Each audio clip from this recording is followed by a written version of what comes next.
Hello and welcome to another math proof video. Today what we will be doing is we will be trying to find the derivation of the formula for the volume of a sphere.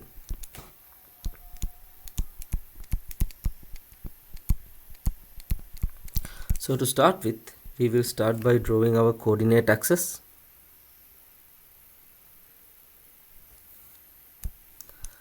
Z axis here, x axis here, and the y axis here. So let's label the axis. This becomes the x, this is y, and this is z. Then we will place a sphere at the center of our coordinate axis, like that, and this sphere will have a radius of r measured from the origin of our coordinate axis. Now what we will do is, in order to find the volume, we will cut this sphere somewhere along this line and observe it from the top. So when you observe the sphere from the top, what you would see is you would be seeing a circle like that. That is what you will be seeing when you observe the sphere from the top, right?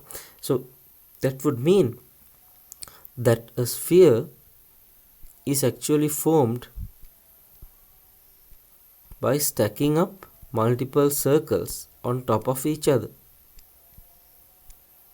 So that is the basis that we are going to use in order to calculate the volume of this sphere. So we know that one of these circles are like that. So we will include or consider the dimensions of this circle. Let's first find the radius of this circle. I'm going to mark the radius of the circle as x, and the height of the circle from the origin, let's label that as z.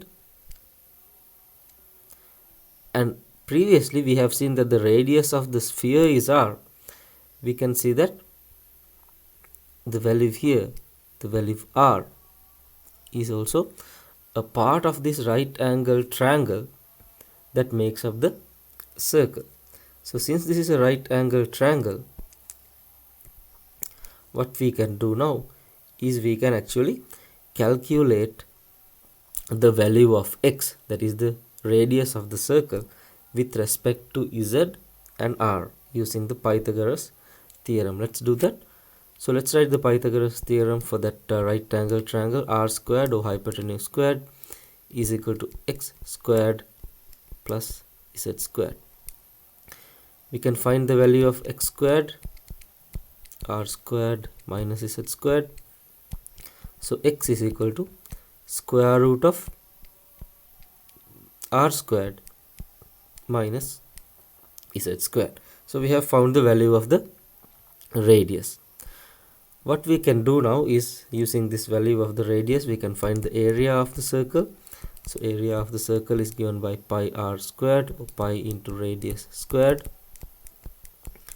and the radius in this case is given by square root of r squared minus z squared.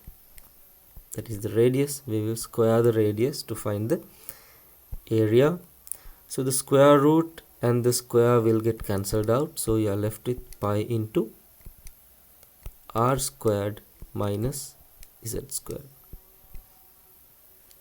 So that is the area of the circle, and we have seen that this sphere is made out of multiple circles stacked on top of each other. So if you want to calculate the volume of this entire sphere, what we can do is we can calculate the areas of all these circles and add those areas up together. We would be getting the volume, right? So in order to do that mathematically, what we can do is we can consider the definite integral. That means our circles would start from a value here at the bottom of the sphere, which has a z value of minus r, negative of the radius, the circles will go all the way up from this point here until this point here, the top of the sphere, which has a value of plus r. So now we can form a definite integral to calculate the total areas of all the circles.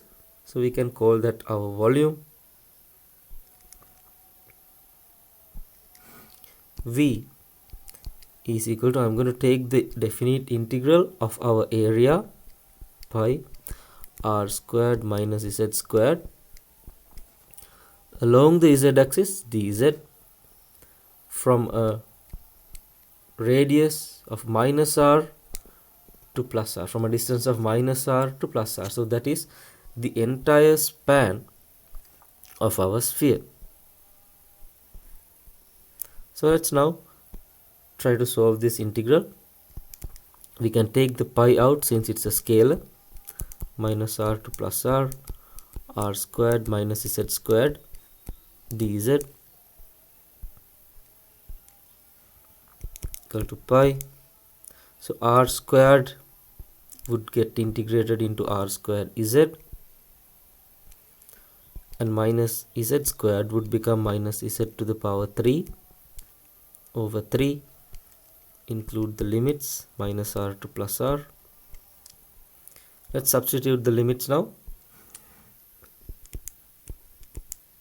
Starting with plus r, so r squared times r minus r to the power 3 over 3, this is plus r. Let's substitute minus r as well, so r squared minus r minus r to the power 3 over 3.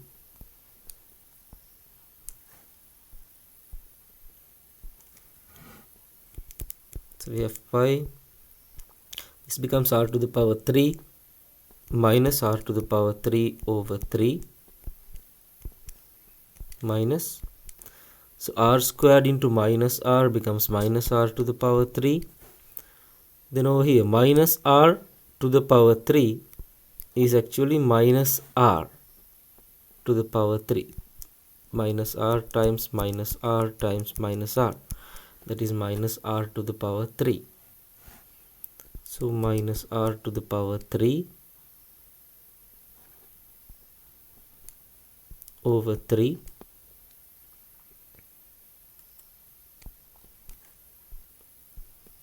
let's simplify it further.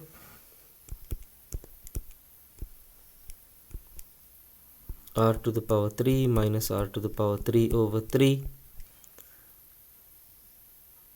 minus r to the power 3, so the minus and minus here becomes plus r to the power 3 over 3. We can get rid of the brackets. R to the power 3 minus r to the power 3 over 3, minus and minus becomes plus r to the power 3, minus and plus becomes minus r to the power 3 over 3. We can do a further simplification here. We can see that r to the power 3 and r to the power 3 can be added together. So you have 2r to the power 3. Then you have minus r to the power 3 over 3 and minus r to the power 3 over 3, which can also be simplified to minus 2r to the power 3 over 3. These two can be simplified and these two can be simplified over here. So we have two different denominators, two fractions. So let's make them the same denominator. We can do that by multiplying the first fraction by 3, top and the bottom. So it is 6r to the power 3 over 3 minus 2r to the power 3 over 3.